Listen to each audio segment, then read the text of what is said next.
Qysh me zbut zemrat, qysh me kthyat ndjenjën që kena pas për para, që një fatkeqësi një spro me pas në fshat apo në qytet dikush, krejt janë mobilizue, krejt janë solidarizue, krejt qka janë mërzit për një fatkeqësi që i ka ndodhur dikujt.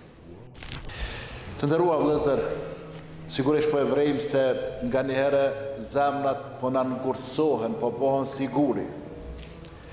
Nga një herë po e shohim se nuk po i ndjejmë ngjarjet apo zhvillimet, edhe asnjë herë nuk po na bojnë përshtypje, u rrezo filani, u plagos filani, u myt filani, vdiq filani, kur fan ndikimi s'po ka. Lexojmë Kur'an, s'po ndikohet zemra. Dëgjojmë Kur'an, s'po ndikohet. Dëgjojmë këshilla derse nuk ndikohen. Disa zemra janë botë të ngurta, s'po dëpërton sen aty hiç. A është kjo problematik të një pjesë e besimtarëve? Është problematik. A është kjo shqetësuese? Është shqetësuese. Se vallahi i kanë pas zemrat e buta, e i kanë pas zemrat e mirë baballarët e nanat tona, gjyshet edhe gjyshet, pa marrë asnjë fjalë vesh të Kur'anit Kerim, kur lexu Kur'ani kanë çajt. Amo nuk e ka marrë vesh asnjë fjalë. Tash edhe e kupton, edhe nuk i bën përshtypje fort. Qysh me zbut zemrat, qysh me kthyat ndjenjën që kena pas për para, që një fatkeqësi një spro me pas në fshat apo në qytet dikush, krejt janë mobilizue, krejt janë solidarizue, krejt qka janë mërzit për një fatkeqësi që i ka ndodhur dikujt. Ka një mënyrë, ka një metodë të nderuar vëllezër. Dhe ajo është përmendja e Zotit, edhe me ndajt në vene ku përmendet Zoti. Në ato vene që quhen me gjelis e dhikër, që do të thotë ku vendet apo me gjliset ku përmendet, ku kujtohet Allahu te bareke wa taala. E tash, nëso me gjlise për rinë gjatë javës, që aty ku po përmendet Allahu, ku po folet fjale Allahut, ku po shpjegohet fjale Allahut, ku po folet fjale e pejgamberit, ku po shpjegohet fjale e pejgamberit sallallahu alaihi wasallam. Nas një, po normal që të bëhet guri zemra kejt pasha Zotit. Valla një po rri, po një bre pak është. Dikush ma me ëndje, ma me qef shkon rrinë kafeteri, e ndronë ka 2, 3, 4 brenda ditës, amo gjatë javës nuk monet një ders me shku me ngu dikon në një xhami ku mahet ders. E ta ne mas veti po dojna me lon emnen, e po dojna me lon histori, jes ki me lon kur gjohej valla. Veç ki me lon një guri që aty emni, lindi filan vitin, vdish filan vitin edhe kry muhabeti. Edhe ki me u harrua. Vllazën, ata që ka lon emna, e na që mësojnë për librave të tyre, e disa herë janë unë gjatë javës në qëto mezliset e dhikrit, ku përmenet Allah, ku shpjegohet Kur'ani, ku shpjegohen hadithet e pejgamberit s.a.s. Prej 10-ve deri 20 derse gjatë javës i kanë ndjek. Mas sabajt të ky hoq, mas dreke të ai hoq, mas ikindije të ai, mes akshamit e jatësis të ai, mas jatësis të ai, mas aj të ai, 10, 15 deri 20 derse me i ndjek vllazën kogja shtirë gjatë ditës. S'pa thom gjatë vitit, as gjatë mujt, as gjatë javës, po gjatë ditës. 10 hoxhallar, 15-20 me shku me ngua. E jo nuk pëmoni një herë njavët me shkua. Se këtu në Prishtinë, në ashta në i xhami, ka 2 herë, po zakonisht ka 1 herë. Ka 1 herë jenë. Edhe këtë këtë qyteti i ka një 13 ose 15 derse gjatë javës. Jo xhamia jonë, po këtë këtë qyteti i ka një 15 derse. E ti do të më mundu me prezentu bile në disa prej tyne.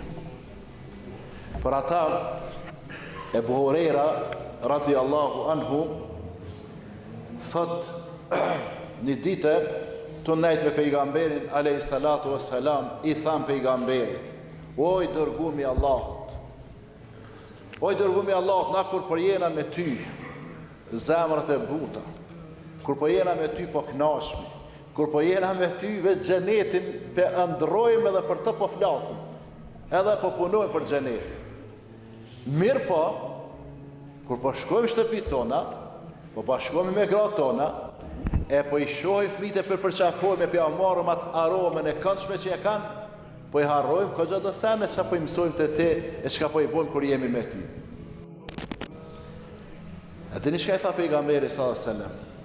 E po tha, sikur mos I shkon qashtu, e ti shikon krejt në rregull, qysh po jeni me mu kur po jeni të ndajt, juve ju kishin dalë me lachet, engjëjt në rrugë ju kishin folë për dore. Qashtë mirë që jeni. Në rrugë me lachet ju kishin dalë, ju kishin përshëndet për dore. Po ta ne kur shkanit në shtëpi, habiti pak me gruën, pak me fëmijën, pak me ato, tash paramendo atër televizor, ajo, radio, ajo, internet, ajo, kur që s'kam pas, po ju ka I ka pak koha.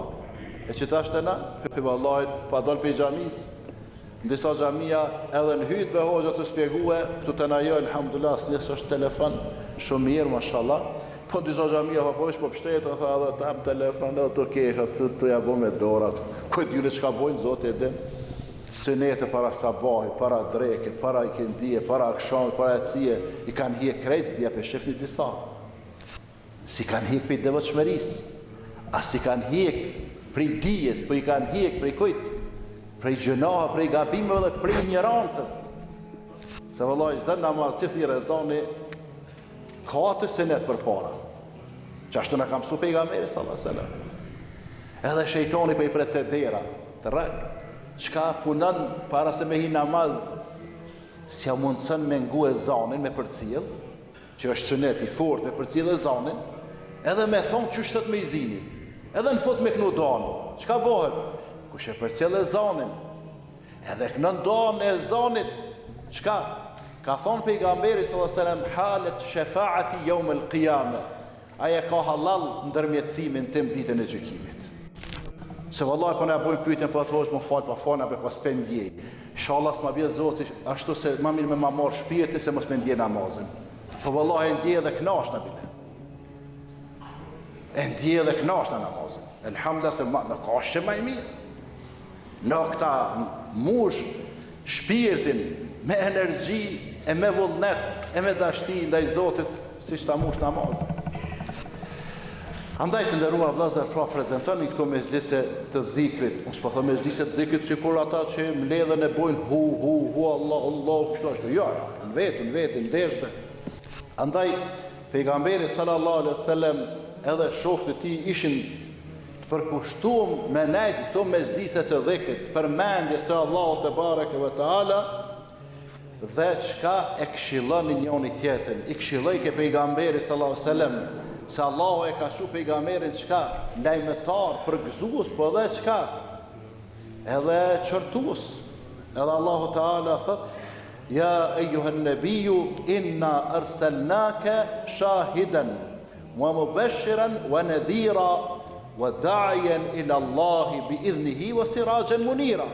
Që do të thot, o pejgamber, ne te kemi dërgu ty dëshmitar, kemi dërgu ty qka përgëzues, edhe qka paralajmrues, apo mi autotërhiq vrejtë e njerëzve.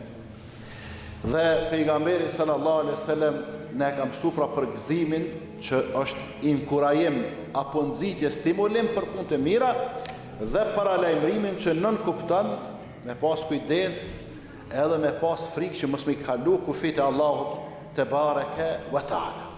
Dhe këshillat dhe mezhliset që I ka përmenë Abu Huraira, që përmenë në fillim, janë ato të cilat ndikojshin në zbutjen e zemrave të besimtarve. Sepse zemrat zbuten nga përmendja e Allahut, e Allahu thot, alladhina amanu wa tatma'innu qulubuhum bi dhikrillah, ala bi dhikrillahi tatma'innu al-qulub. Çfarë do të thot? Ata të cilët besuan dhe zemrat e tyre u qetësuan duke përmenë Allah. Veni re. Dhe me thonë veni re, hapni syt, keni kujdes. Me përmendjen e Allahut qetësohen kush? Zemrat. Po ashtu, mezhliset e dhikrit ku përmenet Allahu shtohet imani. Allahu Teala thot, innama al-mu'minuna alladhina idha dhukira Allahu wajilat qulubuhum wa idha tuliyat alejhim ayatuhu zadatuhum imana. Çka do të thotë kjo? Vërtet besimtarët janë ata të cilëve kur ju përmendet Allahu ju rënqethen, ju dridhen zemrat e tyre. Kur i thu ka thonë Allahu i madhruar, me njëherë zemra është e gatshme. Çka me i hap horizontet, me këshyr ka po i vjen ajo që ka thonë Allahu te bareke ve taala.